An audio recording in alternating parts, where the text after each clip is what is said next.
আজকের নতুন ভিডিওতে তোমাদেরকে স্বাগতম। তোমাদের জন্য আজকে আরেকটি নতুন ভিডিও নিয়ে হাজির হলাম। আজকের গল্পের নাম মোয়ানার কোয়েস্ট। তেফিতির হৃদয়ে মতুনুই দ্বীপ। মতুনুই দ্বীপে সবুজ পাহাড় এবং ঝকঝকে জলের উপর সূর্য উদিত হয়। মোয়ানা একটি কৌতূহলী এবং দুঃসাহসী মেয়ে। প্রাচীরের ওপারে সমুদ্র অন্বেষণের স্বপ্ন দেখে তিনি সমুদ্র এবং তার দ্বীপের সাথে গভীর সংযোগ অনুভব করেন, যেখানে তার পূর্বপুরুষরা দুর্দান্ত ভ্রমণকারী ছিলেন। গ্রামবাসীরা একটি উদযাপনের জন্য প্রস্তুতি নিচ্ছে, সাগরের ডাক। মহান উৎসবের দিনে মোয়ানার দাদি তাকে তেফিতির গল্প বলেন, যে দেবী জীবন সৃষ্টি করেন। একদিন তবে মাওই দেবতা মানবতা সৃষ্টির জন্য তেফিতির হৃদয় চুরি করেছিল, যার ফলে সারা দেশে অন্ধকার ছড়িয়ে পড়ে। মোয়ানা শিখেছে যে পৃথিবীতে ভারসাম্য ফিরিয়ে আনতে হৃদয়কে পুনরুদ্ধার করতে হবে। পাল সেট করা সমুদ্রের বিপদ সম্পর্কে তার বাবার সতর্কতা উপেক্ষা করে মোয়ানা তার দাদির পুরানো নৌকায় যাত্রা করে।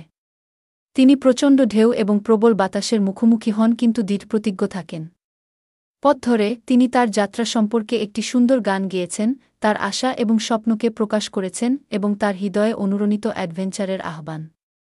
মিটিং মাউই। মোয়ানা একটি প্রত্যন্ত দ্বীপে পৌঁছায় এবং মাউই দেবতাকে আবিষ্কার করে, যে তার প্রত্যাশা ছিল না।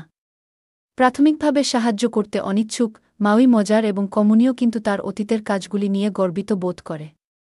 মোয়ানা তার দৃঢ়সংকল্প এবং সাহসিকতা দেখিয়ে তাকে ছেড়ে দেয় না। তিনি তার জাদুকরি হুক এবং বিভিন্ন প্রাণীর আকার পরিবর্তন করার ক্ষমতা সম্পর্কে শিখেছেন। একসাথে তারা একটি অসম্ভাব্য অংশীদারিত্ব গঠন করে। যদিও মাউই ক্রমাগত মোয়ানাকে অবমূল্যায়ন করে, পরীক্ষা এবং চ্যালেঞ্জ, তারা একসাথে যাত্রা করার সময় মোয়ানা এবং মাউই বেশ কয়েকটি চ্যালেঞ্জের মুখোমুখি হয়। তারা কাকামোরা, নারকেল জলদস্যুদের মতো দানবীয় প্রাণীদের মুখোমুখি হয়, যারা তেফিতির হৃদয় চুরি করার চেষ্টা করে। মোয়ানা তার চতুরতা এবং সাহস দেখায়, মাওয়ের সাথে এই বাধাগুলি অতিক্রম করার কৌশল তৈরি করে। তাদের দুঃসাহসিক অভিযানের সময় তেফিতির আত্মা বাধা অতিক্রম করে। মোয়ানা এবং মাউই অবশেষে তেফিতি দ্বীপে পৌঁছায়। যাই হোক, তারা দ্বীপটিকে অন্ধকারে আবৃত খুঁজে পায় এবং হৃদয় এখনও অনুপস্থিত। মোয়ানা দ্বীপের সাথে একটি সংযোগ অনুভব করে এবং তেফিতির আত্মা উপস্থিত হয়, মোয়ানাকে তার হৃদয় হারানোর কারণে সৃষ্ট বেদনা দেখায়। একটি নতুন আশা। মাউই প্রাথমিকভাবে মোয়ানাকে সমর্থন করতে ইতস্তত করে, কিন্তু বুঝতে পারে যে তাকে তার আসল উদ্দেশ্য গ্রহণ করতে হবে। একসাথে তারা তেফিতির হৃদয় রক্ষাকারী লাভা দানবের মুখোমুখি হয়।